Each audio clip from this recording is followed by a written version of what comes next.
സാറേ, ഇപ്പോൾ പ്രമോദ് കോട്ടുള്ളിയുടെ ഒരു ഫേസ്ബുക്ക് പോസ്റ്റാണ് വലിയ ചർച്ചയായി മാറുന്നത്. അതായത് PSC നിയമനവുമായി ബന്ധപ്പെട്ട് 60 ലക്ഷം രൂപ കോഴ മേടിച്ചു, പിന്നെ അത് 22 ലക്ഷത്തിൽ സെറ്റിൽ ചെയ്തു, പിന്നീട് ആ പൈസ തിരിച്ചു കൊടുത്തു, പരാതിക്കാരൻ രംഗത്ത്. ഇത് വലിയ ചർച്ചാ വിഷയമായി മാറി.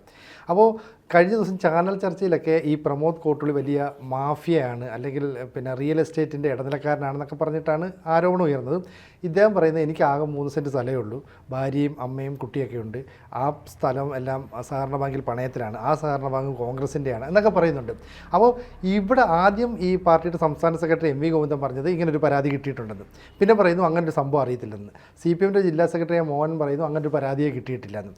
മുഹമ്മദ് റിയാസ് എന്ന് പറയുന്ന മന്ത്രി പറയുന്നു സംസ്ഥാന സെക്രട്ടേറിയറ്റിലടക്കം ജില്ലാ കമ്മിറ്റിയിലടക്കം പരാതി നൽകിയിട്ടുണ്ടെന്ന്. അപ്പോൾ ഇവിടെ എന്താണ് നടക്കുന്നത്? പരാതി ഉണ്ടോ ഇല്ലയോ? പ്രമോദ് കോട്ടുള്ളി എന്ന് പറയുന്ന കുറ്റവാളിയാണോ? ഇനി പൈസ മേടിച്ചോ? എന്താ നടക്കുന്നത്? അല്ല, ഇത് പ്രമോദിനെ മാത്രം കേന്ദ്രീകരിച്ച് നിൽക്കുന്ന ഒരു പ്രശ്നമായിട്ട് എനിക്ക് തോന്നുന്നില്ല. പ്രമോദ് ചിലപ്പോൾ ഇതിൻ്റെ ഒരു ഉപകരണമായി മാറിയേക്കാം. കാരണം പാർട്ടിക്കകത്തുള്ള വിഭാഗീയത എന്ന് പറയുന്നത് വളരെ ശക്തമാണ്. കാരണം പല പ്രമുഖരായിട്ടുള്ള നേതാക്കളെയും വെട്ടിയാണ് മുഹമ്മദ് റിയാസ് മന്ത്രിയാവുകയും അതേപോലെ തന്നെ പാർട്ടിയുടെ ഉന്നതമായ സ്ഥാനങ്ങളിലേക്കുള്ള പടവുകളിൽ കയറി കൂടുകയൊക്കെ ചെയ്തിരിക്കും. വിഭാഗീയതയുടെ കാലത്തും ഇങ്ങനെയുള്ള ചില താരങ്ങൾ ഉദയം ചെയ്യും. ഇത്തരം അവതാരങ്ങൾക്കെതിരെ അതിശക്തമായിട്ട് പാർട്ടിക്കകത്തും പുറത്തുമൊക്കെ നീക്കങ്ങൾ വരികയും പിന്നീട് അവർ ജനങ്ങൾ ശ്രദ്ധിക്കാത്ത ആളുകളായിട്ട് മാറിത്തീരുകയും ചെയ്യും. പല ആളുകളുണ്ട്, ഞാൻ അവരുടെ പേരൊന്നും എടുത്ത് പറഞ്ഞ് അവരെ പ്രത്യേകിച്ച് ബുദ്ധിമുട്ടിലെത്തിക്കുന്നില്ല എന്ന് മാത്രമേ ഉള്ളൂ. പക്ഷേ ഇങ്ങനെ സംഭവിക്കും എന്നുള്ളത് അതൊരു ചരിത്ര യാഥാർത്ഥ്യമാണ്. മുഹമ്മദ് റിയാസിനെ കാത്തിരിക്കുന്നതും അങ്ങനെ തന്നെയാണ് എന്നെനിക്ക് തോന്നുന്നു. അത്തരത്തിലുള്ള ഒരു അവസ്ഥയായിരിക്കും മിക്കവാറും അദ്ദേഹത്തിന് ഉണ്ടാകാനായിട്ട് പോകുന്നത്. കാരണം മുഖ്യമന്ത്രിയുടെ മരുമകൻ എന്ന നിലക്ക് മാത്രമാണ് ഇപ്പോൾ അദ്ദേഹം വിവാദ വിഷയങ്ങളെല്ലാം ഇടപെടുന്ന ഒരാളായിട്ട് മാറിത്തീർന്നിരിക്കുന്നത്. എന്ത് അധികാരത്തിൻ്റെ പുറത്താണ് അദ്ദേഹം മുഖ്യമന്ത്രിയെ ന്യായീകരിക്കുന്നത്? അതൊരു വലിയ പ്രശ്നമാണ്. കാരണം എന്ന് വെച്ചാൽ പാർട്ടി ന്യായീകരിക്കേണ്ട വിഷയങ്ങളിൽ മുഹമ്മദ് റിയാസാണ് ന്യായീകരിക്കുന്നത്. മുഹമ്മദ് റിയാസ് ന്യായീകരിക്കാനായിട്ട് യാതൊരു വിധമായിട്ടുള്ള അവകാശമില്ലാതിരിക്കുന്ന സാഹചര്യത്തിൽ എന്തിനാണ് അദ്ദേഹം പിണറായി വിജയനെ ന്യായീകരിക്കുന്നത് എന്ന് പല സഹാക്കളും ചോദിക്കുന്നുണ്ട്. അങ്ങനെ ചോദിക്കാനുള്ള പ്രധാനപ്പെട്ട കാരണം അത് അമ്മായിയപ്പനും അതേപോലെ മരുമകനും തമ്മിലുള്ള ബന്ധമായിട്ട് മാറ്റിത്തീർത്തു എന്നുള്ളതാണ് പ്രധാനപ്പെട്ട കാര്യം. പാർട്ടിയിൽ ഈ വിഭാഗീയത വരുമ്പോൾ കോഴിക്കോട് കേന്ദ്രീകരിച്ച് ഇപ്പോൾ ഉയർന്നു വന്നിരിക്കുന്നതായിട്ടുള്ള വിഭാഗീയതയിൽ ഒരു ഭാഗത്ത് മുഹമ്മദ് റിയാസും മറുഭാഗത്ത് എനിക്ക് തോന്നുന്നു ബഹുഭൂരിപക്ഷം വരുന്ന പാർട്ടിയിലെ സഹാക്കളും എന്നുള്ളതാണ്. അല്ല, ബഹുഭൂരിപക്ഷം എന്ന് ഞാൻ പറയുന്നത് ഇപ്പോൾ ഈ ലോക്സഭാ തെരഞ്ഞെടുപ്പിൽ അവിടെ എളമരം കരീമാണ് മത്സരിച്ചത്. CITUവിൻ്റെ സംസ്ഥാന ദേശീയ നേതാവൊക്കെയാണ്. ഈ എളമരം കരീം ഏതാണ്ട് 1 ലക്ഷത്തിന് മുകളിൽ വോട്ടിന് പരാജയപ്പെടാനുള്ള കാരണം അവിടെയുള്ള ഒരു മന്ത്രിയുടെ പ്രവർത്തനമാണ്. അവിടെയുള്ള മന്ത്രി എന്ന് പറയുന്നത് PM മുഹമ്മദ് റിയാസ്. അദ്ദേഹം DYFIയുടെ സംസ്ഥാന ദേശീയ നേതാവൊക്കെയായി വന്ന ഒരാളാണ്, പെട്ടെന്ന് മന്ത്രിയായി മാറി. അപ്പോൾ റിയാസ് ഉൾപ്പെടുന്ന ഒരു ഗ്യാങ്ങും ഈ എളമരം കരീമും ബാക്കിയുള്ള മുതിർന്ന നേതാക്കളും എല്ലാം മറുവശത്തും. അങ്ങനെയാണോ ഇപ്പോൾ പറഞ്ഞു വരുന്നത്? അല്ല, അങ്ങനെയാണ് എന്നുള്ളതാണ് പൊതുവെ വർത്തമാനത്തിൽ നമുക്ക് മനസ്സിലാക്കാനായിട്ട് കഴിയുന്നത്. പക്ഷേ അങ്ങനെ മാത്രമായിരിക്കില്ല. കാരണം എന്ന് വെച്ചാൽ പാർട്ടിക്കകത്തുള്ള ഇപ്പോൾ വിഭാഗീയത എന്ന് പറയുന്നത് ഒരു പ്രത്യയശാസ്ത്ര പ്രശ്നത്തെ കേന്ദ്രീകരിച്ചല്ല, ഓരോ വ്യക്തിയും കേന്ദ്രീകരിച്ചാണ്. എന്ന് വെച്ചാൽ പാർട്ടിയുടെ നേതാക്കൾ എന്ന് പറയുന്നത് ഒരു വലിയ നേതാവും അദ്ദേഹത്തെ ചുറ്റിപ്പറ്റി കുറേ ഉപജാപക സംഘങ്ങളും. അപ്പോൾ അവർക്കൊക്കെ അധികാരം നിലനിർത്താനായിട്ട് എന്ത് ചെയ്യണം എന്ന അന്വേഷണമാണ് പാർട്ടിക്കകത്ത് നടക്കുന്നത്. കാരണം പ്രത്യയശാസ്ത്ര സമീപനങ്ങളെ പാർട്ടി ഉപേക്ഷിച്ചിട്ട് എത്രയോ കാലമായി കഴിഞ്ഞിരിക്കും. നേരത്തെ ഇപ്പോൾ VS അച്യുതാനന്ദനും അതേപോലെ തന്നെ CIT ഗ്രൂപ്പും തമ്മിലാണ് ആദ്യം കേരളത്തിൽ വിഭാഗീയതയുടെ തുടക്കം. അത് പ്രത്യയശാസ്ത്രപരമായിട്ടുള്ള ചർച്ചയും ബഹളമൊക്കെ ആയിട്ട് മാറി. പിന്നീട് അച്യുതാനന്ദനും പിണറായി വിജയനും തമ്മിലുള്ള യുദ്ധമായിട്ട് മാറി. അവിടെയും ഒരുപാട് വിഷയങ്ങളിൽ പ്രത്യയശാസ്ത്ര പ്രശ്നങ്ങൾ കൊണ്ടുനോക്കുമായിരുന്നു. വ്യക്തിപരമായിട്ടായിരിക്കാം പലപ്പോഴും എന്ത് ചെയ്യുന്നത്, ഈ അധികാര കേന്ദ്രീകരണം നടക്കുകയും അധികാരത്തിന് വേണ്ടിയുള്ള മത്സരങ്ങൾ നടക്കുകയൊക്കെ ചെയ്യുന്നത്. പക്ഷേ കുറേ കഴിയുമ്പോൾ അതിനെ ഒരു പ്രത്യയശാസ്ത്ര പരിവേഷം ലഭിച്ചാൽ മാത്രമാണ് CPMനകത്ത് അതൊരു യുദ്ധമായിട്ട് വളർത്തിയെടുക്കാൻ പറ്റുള്ളൂ. ഇപ്പോൾ പക്ഷേ അങ്ങനത്തെ ഒരു പ്രശ്നമേ ഇല്ല, ആർക്കും അതൊരു വിഷയമല്ല. കാരണം CPMനകത്ത് അങ്ങനെയുള്ള ചർച്ചകളില്ല, തർക്കങ്ങളില്ല. പല സഹാക്കളും പറയുന്നത് എന്താണ് ഈ കാണിച്ചുകൊണ്ടിരിക്കുന്നത്, കാര്യങ്ങളെല്ലാം കൈവിട്ട് പോയി കഴിഞ്ഞിരിക്കുന്നു. അങ്ങനെ പാർട്ടി എന്ന് പറയുന്ന സംവിധാനം മുഴുവനുമായിട്ട് തകർന്നിരിക്കുന്ന ഒരു സാഹചര്യത്തിൽ അധികാരം മാത്രമാണ് പ്രധാനപ്പെട്ട വിഷയമായിട്ട് നിൽക്കുന്നത്. ഇപ്പോൾ മുഹമ്മദ് റിയാസിനെ സംബന്ധിച്ചിടത്തോളം എങ്ങനെ കോഴിക്കോട് പാർട്ടിയുടെ അധികാരം തൻ്റെ കയ്യിലേക്ക് കൊണ്ടുവരാൻ കഴിയും എന്ന അന്വേഷണമാണ്. അതിനുവേണ്ടിയുള്ള ശ്രമങ്ങളുടെ ഭാഗമായിട്ട് നടന്ന ചില പ്രവർത്തനങ്ങളാണ് ഈ വിഷയത്തിലേക്ക് എത്തിച്ചിരിക്കുന്നത്. ഇതുകൊണ്ട് സംഭവിച്ച നഷ്ടം എന്ന് പറയുന്നത് പാർട്ടിക്ക് തന്നെയാണ് ഏറ്റവും വലിയ നഷ്ടമുണ്ടായത്.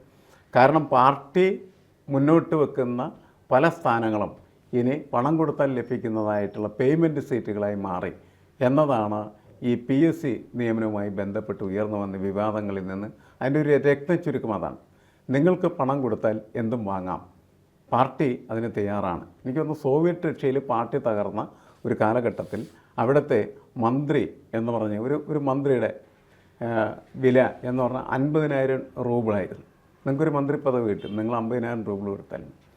പ്രാദേശിക നേതൃത്വത്തിൽ റീജിയണൽ സെക്രട്ടറിമാർ അല്ലെങ്കിൽ റീജിയണൽ പൊസിഷൻസിലിരിക്കുന്നതായിട്ടുള്ള ആളുകൾ, അവർക്കൊക്കെ എനിക്ക് വന്നേണ്ട $1.5 കോടി അത് നൽകിക്കഴിഞ്ഞാൽ കിട്ടും എന്ന നിലക്ക് സംസാരങ്ങളൊക്കെ ഉണ്ടായിരുന്നു. ഇതിൻ്റെ തുകകൾക്കൊന്നും വലിയ പ്രസക്തി ഉണ്ടാവില്ല, കാരണം നമുക്കറിയില്ല. അപ്പം ഇങ്ങനെ പല തുകകൾക്കും വിറ്റഴിക്കാൻ പറ്റുന്നതായിട്ടുള്ള സ്ഥാനങ്ങളാണ് ഈ എനിക്ക് തോന്നുന്ന പാർട്ടിയുടെ അവസാന ഘട്ടങ്ങളിൽ. എന്നുവെച്ചാൽ പാർട്ടി ഇങ്ങനെ ശിഥിലമാൻ പോകുമ്പോൾ മാത്രമാണ് ഇങ്ങനെയുള്ള തീരുമാനങ്ങളിലേക്ക് എത്തിച്ചേരാനായിട്ടുള്ള സാധ്യതകൾ. കേരളത്തിൽ ഇപ്പോൾ ഉള്ള സ്ഥിതി അതാണോ എന്ന് ആളുകൾ സംശയിക്കുന്ന അവസ്ഥയിലെത്തി. കാരണം ഇതുവരെ CPM-നെ സംബന്ധിച്ചിടത്തോളം അതിൻ്റെ പദവി അതൊരു കാരണവശാലും പണം കൊടുത്ത് വിൽക്കുന്നതാണ് എന്ന് ഒരാരോപണം ഉണ്ടായിട്ടില്ല. പാർട്ടിക്ക് ഇഷ്ടമുള്ള താല്പര്യമുള്ള വ്യക്തികൾക്കാണ് അതൊക്കെ നൽകാറുള്ളത്. രാഷ്ട്രീയ തീരുമാനമാണ്. PSC-യിൽ ഒരാൾ വരണം. ഇപ്പോൾ അശോകൻ ചെരുവിൽ PSC മെമ്പറായിരുന്നു. പാർട്ടിയുടെ തീരുമാനമാണ്. അങ്ങനെയാണ് ഓരോ ആളുകളും അതിനകത്ത് വരുന്നത്. അങ്ങനെയേ പാർട്ടി ഇതുവരെ ചെയ്തിരുന്നുള്ളൂ. ഇപ്പോൾ പക്ഷേ അങ്ങനെയല്ല എന്നാണ് ഈ വിവാദങ്ങളിൽ നമ്മൾ മനസ്സിലാക്കുന്നത്. ഇപ്പോൾ പാർട്ടി എന്താ ചെയ്യാൻ പോകണമെന്ന് നമ്മൾ നോക്കിയിരുന്ന് കാണാം. ഇനി മറ്റൊരു കാര്യം ചോദിച്ചു കഴിഞ്ഞാൽ ഈ CPM-ഉം CIT-യും തമ്മിലുള്ള യുദ്ധമാണ് എല്ലായ്പ്പോഴും ഈ വിഭാഗീയതയുടെ ഒരു കാരണം, അല്ലെങ്കിൽ അതിൻ്റെ ഒരു റിസൾട്ട് ഉണ്ടാക്കുന്നത്. ഇവിടെ ഈ സംഭവിക്കുന്നത് മുഹമ്മദ് റിയാസ് എന്ന് പറയുന്ന മന്ത്രി അമ്മായിയപ്പനായ പിണറായി വിജയൻ എന്ന ആളുടെ പിൻബലത്തിലാണ് നിൽക്കുന്നത്. അദ്ദേഹം ഇവിടെ തകർക്കാൻ നോക്കുന്നത് CIT-നെ തന്നെയല്ലേ. ആന്തരികമായി പറഞ്ഞാൽ ഈ പറയുന്ന എളമരം കരീമിനെ അവിടെ പരാജയപ്പെടുത്തി. കോഴിക്കോട് ജില്ലയുടെ ഒരു കടിഞ്ഞാൻ CIT-യിൽ നിന്ന് പിടിച്ചെടുക്കാൻ ശ്രമിക്കുന്നു. അപ്പോൾ എളമരം കരീം ഉൾപ്പെടുന്ന CIT-കാർ ഒരു പക്ഷത്തും പിണറായി വിജയനും ഈ മുഹമ്മദ് റിയാസും അടങ്ങുന്നവർ മറുപക്ഷത്തുമായിട്ട് നിൽക്കുന്നു. കാരണം ഈ പ്രമോദ് കോട്ടൂളിയുടെ പോസ്റ്റ് പറയുന്നത്, ഞാൻ റിയാസിൻ്റെ കൂടെ 10-15 വർഷം മുമ്പ് രാത്രിയിൽ പോസ്റ്റർ ഒട്ടിച്ച് DYFI പ്രവർത്തനം നടത്തി, DYFIക്ക് വേണ്ടി സമരം ചെയ്ത് 10-37 ദിവസം ജയിലിൽ കിടന്ന് അങ്ങനെ പ്രവർത്തിച്ച് വന്ന ആളാണ്. അങ്ങനെ എനിക്കെതിരെ റിയാസ് പറയുമോ എന്നാണ് പറയുന്നത്. അപ്പം ഈ ചുമതല ഇയാളുടെ CIT-ൻ്റെ ചുമതലയും കൂടെ ആയിരുന്നു. അപ്പോൾ ആന്തരികമായി CIT-നെ നശിപ്പിക്കാൻ റിയാസും പിണറായും കൂടെ വീണ്ടും ഇറങ്ങുവാണോ? അല്ല, ഇപ്പോൾ കേരളത്തിലെ പാർട്ടിയുടെ വിഭാഗീയതയുടെ ചരിത്രം പരിശോധിച്ചാൽ ആദ്യം CIT-നെ വെട്ടി നശിപ്പിക്കുകയാണ് ചെയ്തത്. ഇപ്പോൾ CIT-നെ വെട്ടി നശിപ്പിച്ചതിൻ്റെ ഭാഗമായിട്ട് എറണാകുളം ജില്ല എന്ന് പറഞ്ഞ സാധനം തകർന്നുപോയി. എറണാകുളം ജില്ലയിലെ പാർട്ടി ഇല്ലാതാകുന്നത് CIT-കാരെ മുഴുവനായിട്ട് പുറത്താക്കാൻ വേണ്ടി പാർട്ടിക്കകത്ത് നടന്ന ശ്രമങ്ങളുടെ ഭാഗമായിരുന്നു. അതുകൊണ്ട് എറണാകുളം ജില്ല തീർന്നുപോയി. എറണാകുളം ജില്ലയിൽ ഇപ്പോൾ അങ്ങനെ CPM-ന് എന്ത് കഴിവ് എന്ന് ചോദിച്ചതിൻ്റെ ഇടയിൽ തീരെ ദുർബലമായ ഒരു പ്രസ്ഥാനമായിട്ട് അത് എറണാകുളം ജില്ലയിൽ മാറി. കോഴിക്കോടും സ്വാഭാവികമായിട്ട് ഇതായിരിക്കും സംഭവിക്കാൻ പോകുന്നത്. അന്ന് പരിക്കേറ്റത് എറണാകുളം ജില്ലക്കാർക്കായിരുന്നു. പക്ഷേ നമുക്കറിയാം അത് മാത്രമായിരുന്നില്ല. പല പ്രമുഖരായിട്ടുള്ള നേതാക്കൾക്കെതിരെയും അന്ന് ഈ CIT പാർട്ടി പോര് എന്ന ഘട്ടത്തിൽ തീരുമാനങ്ങളുണ്ടാവുകയും അത് നടപ്പിലാക്കുകയും പലരും പോവുകയും ചെയ്യും. ഭരതനെ പോലെയുള്ള വലിയ സമുന്നതരായിട്ടുള്ള നേതാക്കൾക്ക് വരെ പാർട്ടിക്കകത്ത് പ്രശ്നങ്ങൾ ഉണ്ടാക്കിയത് ആ കാലഘട്ടത്തിലാണ്. കണ്ണനെതിരെയും നീക്കങ്ങളുണ്ടായിരുന്നു. ഇവരൊക്കെ പ്രമുഖരായിട്ടുള്ള CIT നേതാക്കളായിരുന്നു. ഇതിൻ്റെ പ്രധാനപ്പെട്ട കാരണം എന്ന് വെച്ചാൽ CPM എന്ന് പറഞ്ഞാൽ ഒരു വർഗ ബഹുജന സംഘടനയുടെ പാർട്ടി സംവിധാനമാണ്. വർഗ ബഹുജന സംഘടന എന്ന് പറയുന്നത് CIT ആണ്. CIT എന്ന് പറഞ്ഞാൽ ട്രേഡ് യൂണിയനാണ്. അപ്പോൾ ഈ ട്രേഡ് യൂണിയൻ പ്രവർത്തനത്തിലൂടെയാണ് പഴയ കാലത്ത് പാർട്ടി കെട്ടിപ്പടുത്തിരുന്നത്. മാത്രമല്ല തൊഴിലാളി വർഗത്തിൻ്റെ പാർട്ടിയാണ്. ആ തൊഴിലാളി വർഗത്തെ നയിക്കുന്നത് CIT നേതാക്കളാണ്. അവരെ മുഴുവൻ പാർട്ടിയിൽ നിന്ന് പുറത്താക്കുക എന്ന് പറഞ്ഞ ഒരു സമീപനം എടുക്കുമ്പോൾ യഥാർത്ഥത്തിൽ പാർട്ടിയുടെ ഒരു വർഗ സ്വഭാവത്തെ തന്നെ നശിപ്പിച്ച് കളയാണ് ചെയ്യുന്നത്. എറണാകുളം ജില്ലയിൽ അത് സംഭവിച്ചു. പൂർണ്ണമായിട്ടും ഏതാണ്ട് അത് തകർന്നുപോയി എന്നാണ് ഞാൻ മനസ്സിലാക്കിയത്. കോഴിക്കോടൊന്നും അന്ന് അങ്ങനെയുള്ള സംഭവങ്ങൾ ഉണ്ടായിരുന്നില്ല. പക്ഷേ ചിലപ്പോൾ ഇപ്പോൾ അതിൻ്റെ ഒരു രൂപമായിട്ടായിരിക്കും വരുന്നത്. നമ്മൾ ഈ പ്രമോദിൻ്റെ പോസ്റ്റിൽ നമ്മൾ മനസ്സിലാക്കുന്നത് അയാൾ വളരെ ദരിദ്രനായിട്ട് മനുഷ്യനാണ് എന്ന് തന്നെയാണ്. 3 സെൻറ്റിൽ താമസിക്കുന്ന ഒരാൾ. റിയാസ് എന്ന് പറഞ്ഞിട്ടുണ്ടെങ്കിൽ അങ്ങനെയല്ല, വളരെ സമ്പന്നനായിട്ടുള്ള ഒരാളായി മാറിക്കഴിഞ്ഞിരിക്കുന്നു എന്നുള്ള. അപ്പോൾ രണ്ടുപേരും ഒരുമിച്ചാണ് പോസ്റ്റർ ഒട്ടിച്ച് DYFIയുടെ പ്രവർത്തനമൊക്കെ തുടങ്ങിയെങ്കിലും പക്ഷേ ഇവരുടെ രണ്ടുപേരുടെയും സാമ്പത്തിക ചുറ്റുപാടെന്ന് പറയുന്നത് വലിയ അന്തരത്തിൽ തന്നെയാണ്. ഇപ്പോൾ ഈ പാർട്ടിയുടെ മുഖം രക്ഷിക്കാൻ വേണ്ടിയിട്ട് ഈ പൈസ മേടിച്ച് അല്ലെങ്കിൽ ഈ പരാതി തന്ന ഡോക്ടർ ഉണ്ടല്ലോ, ഡോക്ടർ ഈ പരാതി പിൻവലിച്ചു, കാരണം പൈസ തിരിച്ച് കിട്ടിക്കാണുമായിരിക്കും. പക്ഷേ ഇങ്ങനൊരു പരാതി നൽകിയെന്ന് മന്ത്രി മുഹമ്മദ് റിയാസ് പറയുകയാണ്, ജില്ലാ കമ്മിറ്റിയിൽ മാസങ്ങൾക്ക് മുമ്പ് ഞാൻ പരാതി നൽകി, അപ്പോൾ പരാതി ഇല്ലെന്ന് പറയാൻ പറ്റില്ല.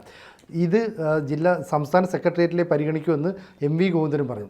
അപ്പോൾ ഇന്ന് അവിടെ വീണ്ടും കമ്മിറ്റി കൂടുന്നു. അപ്പോൾ എന്ത് നടപടി സ്വീകരിക്കും? ഒന്നുകിൽ ഇയാളെ പുറത്താക്കുമോ, അതോ ഇതിൽ നിന്ന് രക്ഷപ്പെടാൻ പാർട്ടി എന്തെങ്കിലും നടപടി സ്വീകരിക്കുമോ? നമുക്ക് കൃത്യമായിട്ട് മനസ്സിലാവില്ല. കാരണം എന്ന് വെച്ചാൽ റിയൽ എസ്റ്റേറ്റ് ബന്ധത്തിൻ്റെ പേരിൽ അല്ലെങ്കിൽ റിയൽ എസ്റ്റേറ്റ് മാഫിയ ബന്ധത്തിൻ്റെ പുറത്താണ് പ്രമോദിനെ പുറത്താക്കാനായിട്ട് തീരുമാനിക്കുന്നത് എന്നാണ് വാർത്തകളിൽ നമ്മൾ മനസ്സിലാക്കുന്നത്. പക്ഷെ അങ്ങനെ ഒരാളെ പുറത്താക്കാൻ തീരുമാനിച്ച കേരളത്തിലെ ഒട്ടുമിക്ക ഏരിയ കമ്മിറ്റികളിൽ നിന്നും പലരെയും പുറത്താക്കേണ്ടി വരും. കാരണം ഈ റിയൽ എസ്റ്റേറ്റ് മാഫിയകളുമായി ബന്ധപ്പെട്ട ഒരുപാട് ആളുകൾ പ്രവർത്തിക്കുന്ന ഒരു പാർട്ടിയായിട്ട് ഈ പാർട്ടി ഇപ്പോൾ മാറിക്കഴിഞ്ഞിരിക്കുകയാണ് ചെയ്യുന്നത്. അങ്ങനെ വരുന്ന സമയത്ത് അവർക്കെതിരെ നടപടിയെടുക്കുക എന്ന് പറഞ്ഞാൽ ഒരുപാട് ആളുകൾക്കെതിരെ നടപടിയെടുക്കേണ്ടതായിട്ട് വരും. അത് നടക്കുമോ? നടക്കാത്ത കാര്യമാണ്. അപ്പോൾ ഇവിടെ കോഴിക്കോട് ഇപ്പോൾ ഉയർന്നു വന്നിരിക്കുന്ന ഈ പ്രശ്നത്തിൻ്റെ പരിസമാപ്തി എന്ന് പറയുന്നത് പ്രമോദ് എന്ന് പറയുന്ന ഈ ചെറുപ്പക്കാരനെ ബലിയാടാക്കിക്കൊണ്ടാകാം വേണമെങ്കിൽ സംഭവിക്കാനായിട്ട് പോകുന്നു. അതിൻ്റെ ഒരു ആഫ്റ്റർ എഫക്റ്റ് എന്താണ് എന്ന് പിന്നീട് മാത്രമേ നമുക്ക് മനസ്സിലാക്കാനായിട്ട് കഴിയൂ. സത്യസന്ധമായിട്ടുള്ള രീതിയിൽ യഥാർത്ഥത്തിൽ കുറ്റം ചെയ്ത ആളുകളെ കണ്ടെത്തി അവരെ പുറത്താക്കുന്ന ഒരു പരിപാടി സാധ്യമല്ലാതെ, അതിൻ്റെ കാരണം അധികാരമാണ്. അപ്പോൾ അധികാര സ്ഥാനങ്ങൾക്ക് അതിലിരിക്കുന്ന ആളുകൾക്കെതിരെ നടപടികളെന്ന് പറയുന്നത് ദുഷ്കരമാണ്. ഇപ്പോഴും ഇതാണ് പ്രശ്നം. ഈ പണം വാങ്ങിച്ചു എന്നുള്ളത് ഏതാണ്ട് സത്യമാണ്. ആരാണ് വാങ്ങിച്ചതെന്നുള്ള കാര്യം വ്യക്തമല്ല. പക്ഷേ ആ വാങ്ങിച്ച ആളെ കണ്ടെത്താൻ പാർട്ടിക്ക് എളുപ്പത്തിൽ കഴിയുന്ന കാര്യമാണ്. പക്ഷേ അങ്ങനെ കണ്ടെത്തി അയാളെ പുറത്താക്കുന്നതിന് പാർട്ടിക്ക് താല്പര്യമില്ല എന്നുള്ളതാണ്. എന്തായാലും പാർട്ടിയുടെ മുഖം രക്ഷിക്കാൻ വേണ്ടി ആരെങ്കിലും പുറത്താക്കണം എന്ന് തീരുമാനിച്ച് ചിലപ്പോൾ പ്രമോദിനെ പുറത്താക്കിയേക്കാം.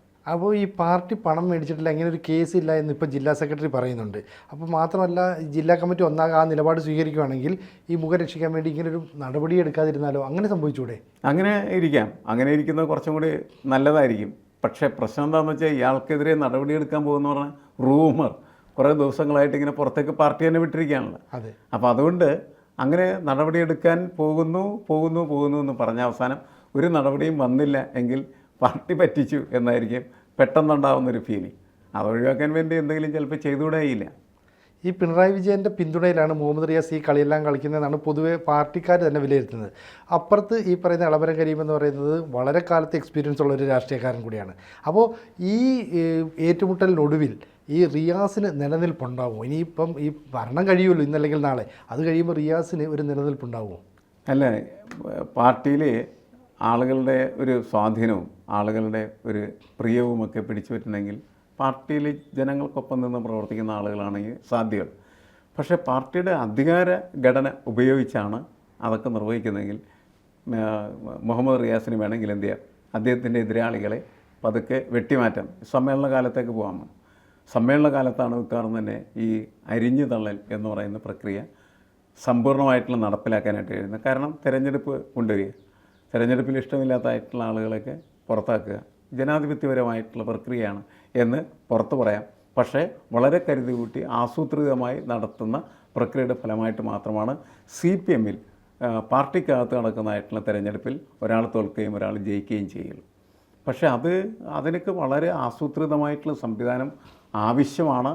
അതെത്രത്തോളം മുഹമ്മദ് റിയാസിന് ഈ പ്രത്യേക പരിസ്ഥിതിയിൽ നടക്കുമെന്നുള്ള കാര്യത്തിൽ ഞാൻ സംശയിക്കുകയാണ് ചെയ്യുന്നത്. കാരണം അതൊന്നും പറ്റുന്ന രീതിയിലല്ല പാർട്ടിയുടെ ഇപ്പോഴത്തെ അവസ്ഥ എന്ന് പറയും.